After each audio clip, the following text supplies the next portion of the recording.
Hey everyone, Jeff here.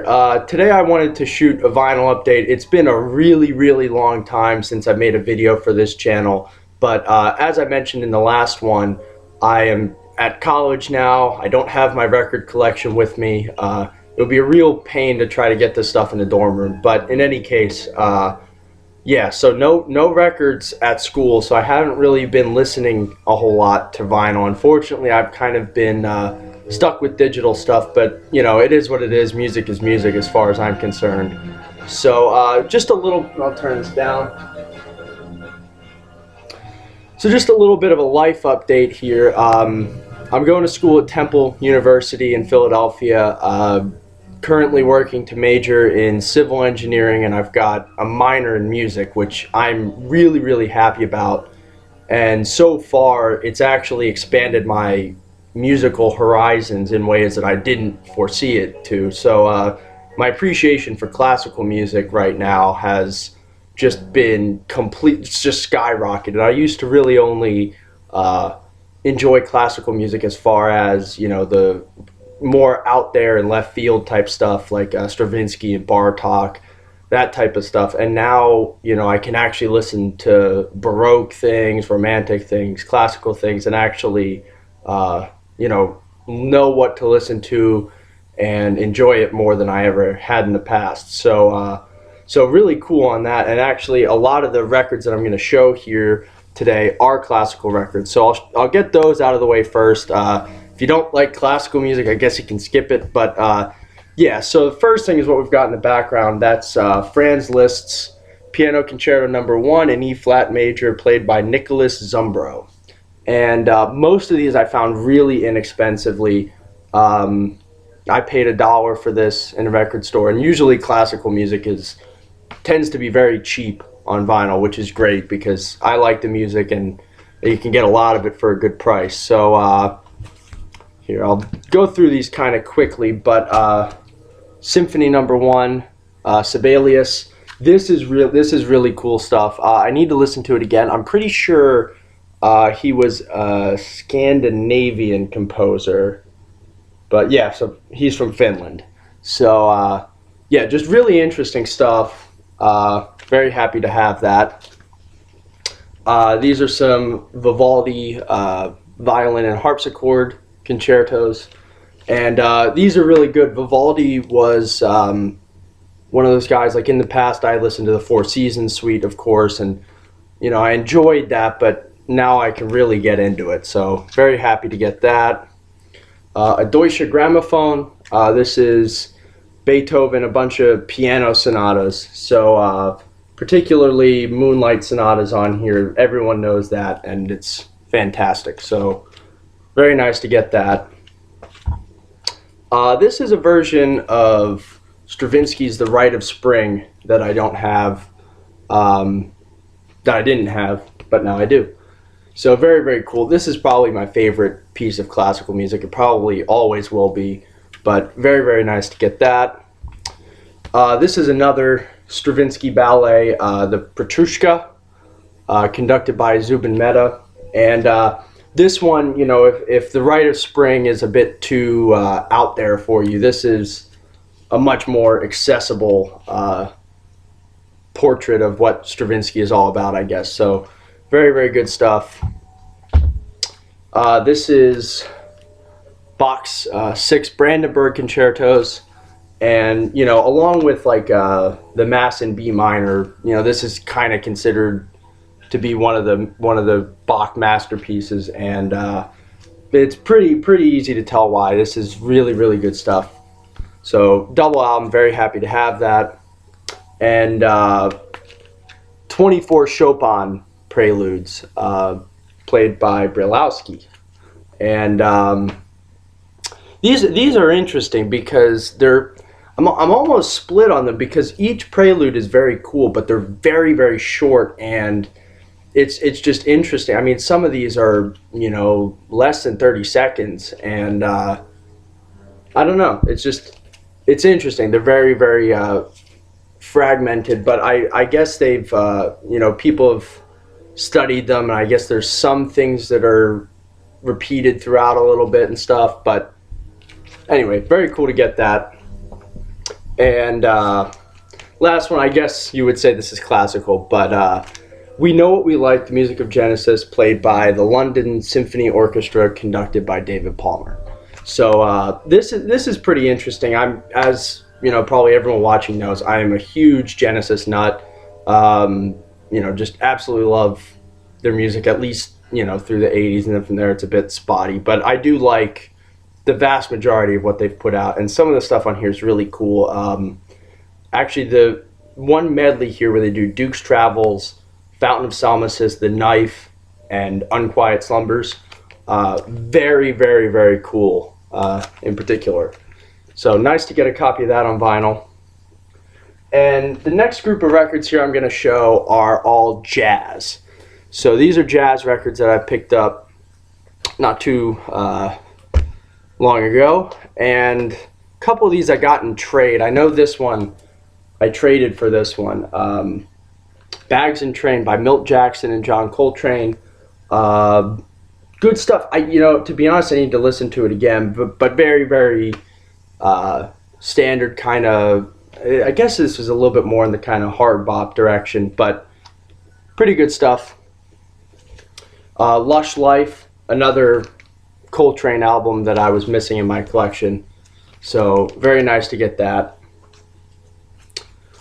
Steamin' by Miles Davis. This is a later pressing. I don't think this is the original cover actually either, but yeah, so this is on Prestige. I traded for this as well. Classic Miles Davis, 50s Miles Davis. Very cool to get that. Next one here is Joe Zawinul's self-titled album, and most people would know him from Weather Report, and this sounds very, very similar to Weather Report in a lot of ways. If you like that type of fusion, yeah, this should be something that's up your alley. Let's see. We've got a couple Stanley Clarke albums here that I was missing. Journey to Love and Modern Man. And it's been a long time since I've heard Modern Man, but Journey to Love I listened to the other day. And on that one, it's kind of 50-50. There's some really, really good fusion songs and kind of more technical, kind of almost progressive sounding things. And then, Jeff Beck plays on here, which is pretty cool. Chick Corea plays on here, so is John McLaughlin.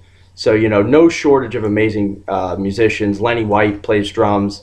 But yeah, the highlight here is probably Song to John, which is dedicated to John Coltrane, and the Concerto for Jazz and Rock Orchestra, which is like 15 minutes long, and really cool. But yeah, I'm pretty sure there's a vocal track on here that I'm not too big on. But yeah, on the whole, if you see this pretty cheap, definitely pick it up.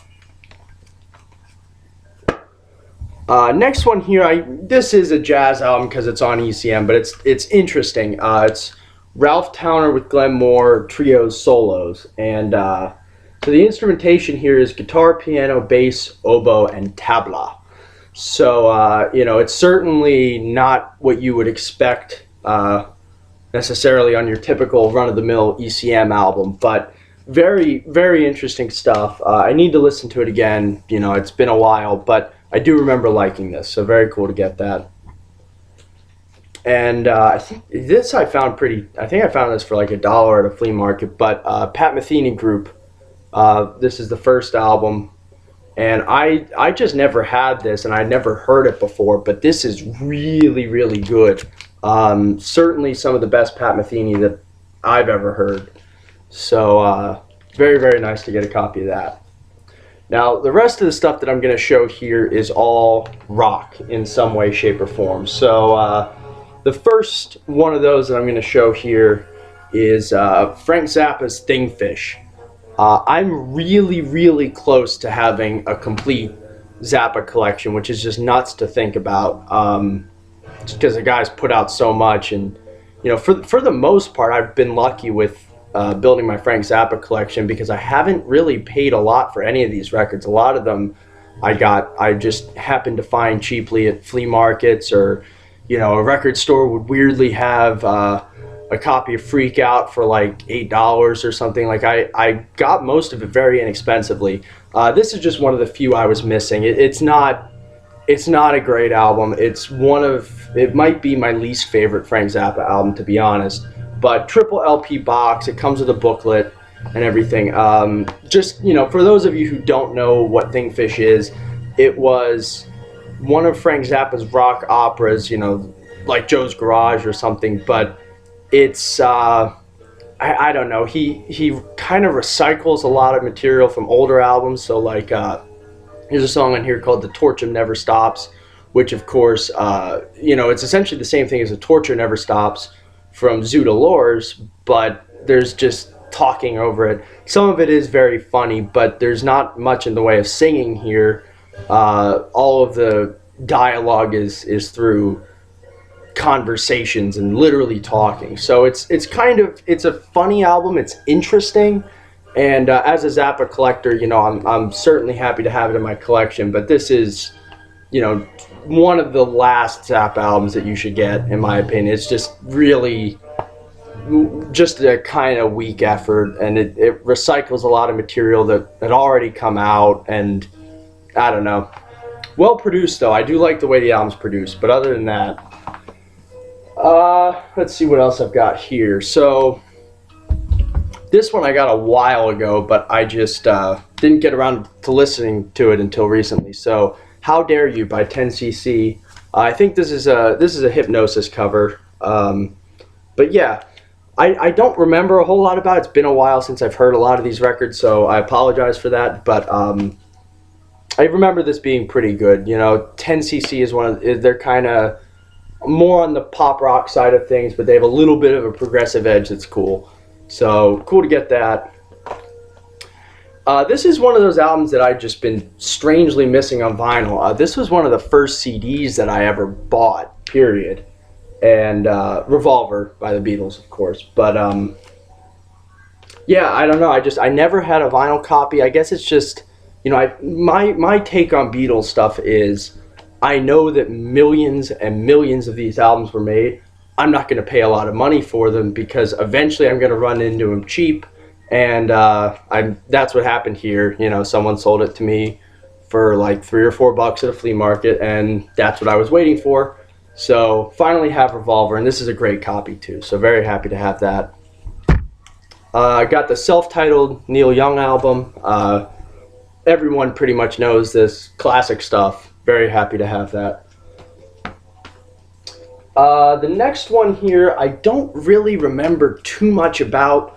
I got this. It's a group called December's Children. I think this is their only album. It's kind of psychedelic, garage rock type stuff. I remember, I bought this just because it was under $10, I think, and the cover was really cool. It looked like something that I would probably enjoy. It was iffy. I mean, I don't remember anything about it really grabbing my attention, but still cool to get it, and I do like the cover a lot. So, December's Children. Next one that I want to show here is Black Noise by FM. Actually, Eric Dust, another VC member, turned me on to these guys. He sent me one of their albums, and I found this album at a record store, and it's really, really good. So thanks, Eric, for turning me on to these guys, because I like this a lot. It's almost like, they're Canadian, so they do sound a lot like Rush, but it's almost like they have more of a slightly more symphonic edge, almost like a UK or late 70s Genesis edge to it. It's interesting stuff. I do like it a lot. So very, very happy to get that. Next one here. This is cool. I was not expecting to find this, but this was in a record store. Gerard. This is a Japanese neo-prog band from the 80s, and it's not the best. The production is a little bit dodgy at times. not necessarily the most memorable songs, but it's a cool little prog rock obscurity. And this was recorded in 1983, it says, and I guess it came out in 84. So it's interesting because at the same time, everyone's talking about the whole neo-progressive movement in England with bands like Marillion, IQ, Pendragon, and so on, Twelfth Night. It was also, as the whole movement was as far-reaching as Japan. So very, very cool to get that. Speaking of UK earlier, I got Danger Money, which I'd heard before, but I never actually had a copy of it, and it was pretty cheap. So very nice to get that. Next one I want to show here is Empty Sky by Elton John. And this is an album that almost always gets ignored. It's his first release, and it originally wasn't even released in the U.S. So this is, of course, a reissue of sorts, although I guess it's the first issue in the U.S.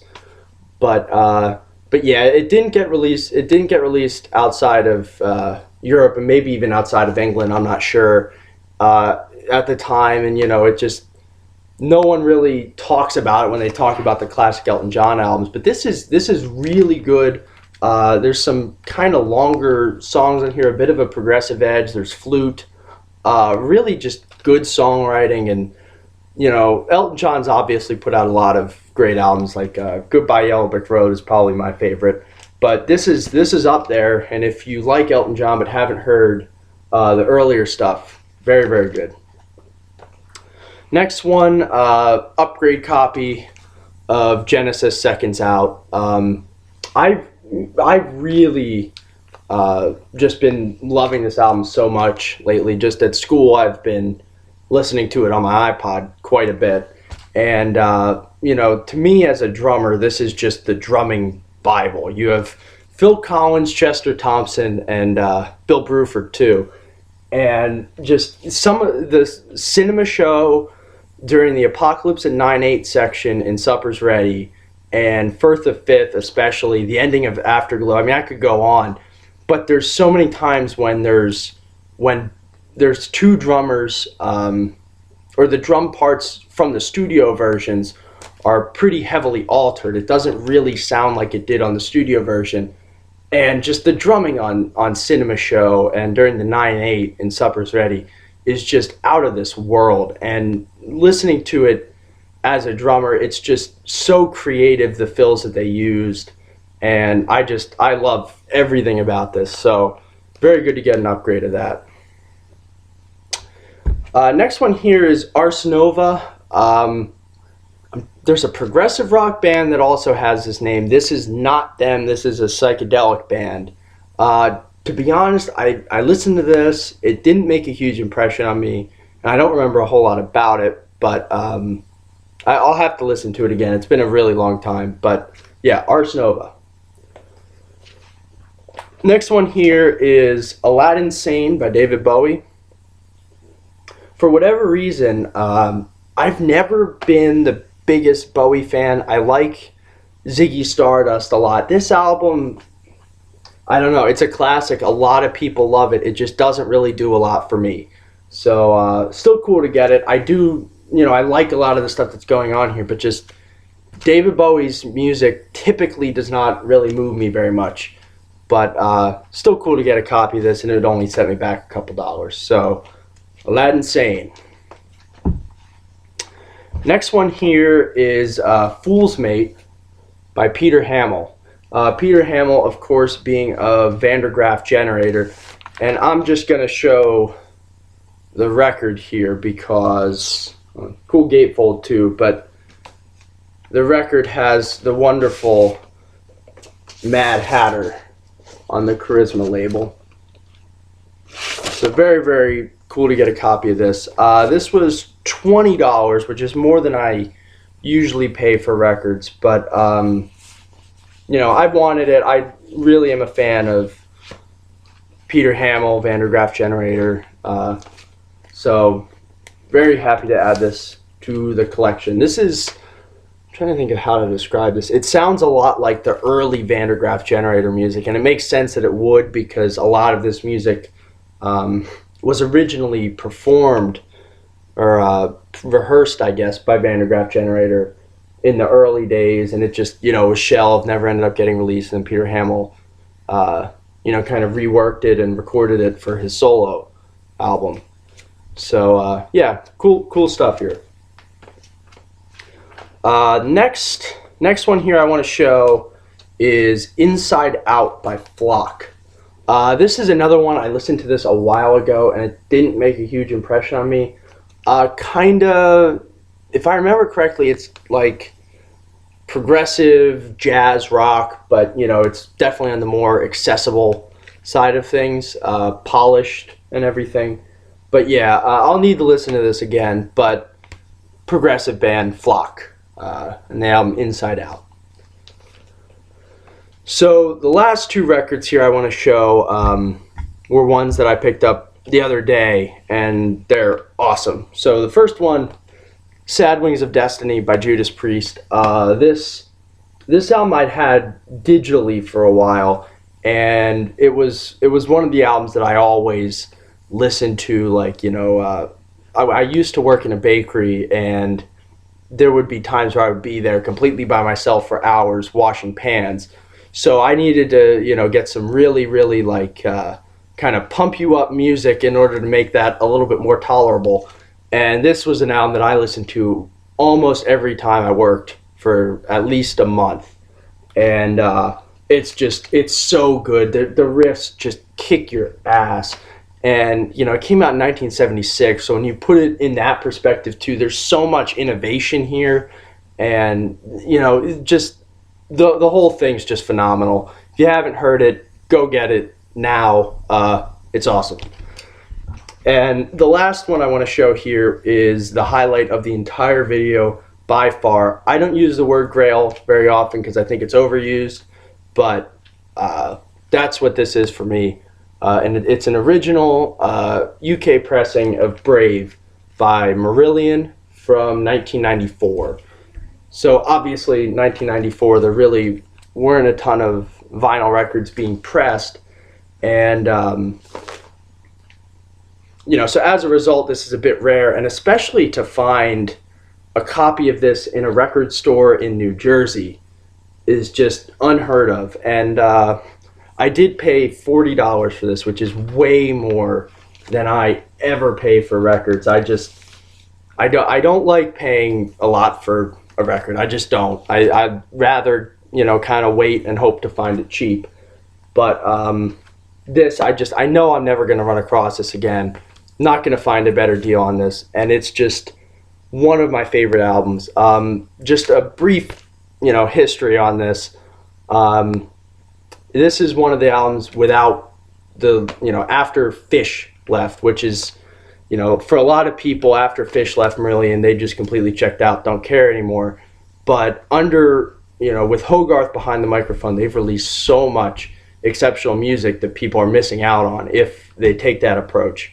And this is their crowning achievement in not only that, under Hogarth's wing, but it's also the highlight of their entire discography as far as I'm concerned. This is just an absolute masterpiece, and it has to be listened to one sitting all the way through. It's it tells a story about a girl. Things are not going the way they should, and she contemplates committing suicide essentially, and it's at the end it's very unclear what happens, and it's cool. It's so immersive, and this is just one of the most beautiful albums that I've ever heard, and top 10 material for sure.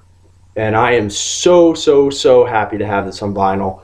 Immediately one of the most cherished pieces in my collection. So very cool to get that. So long video, but that concludes today's vinyl update. I hope everyone in the VC is doing well. So leave a comment, and I'll see you all next video. Who knows when that'll be, but yeah, have a good weekend, everyone.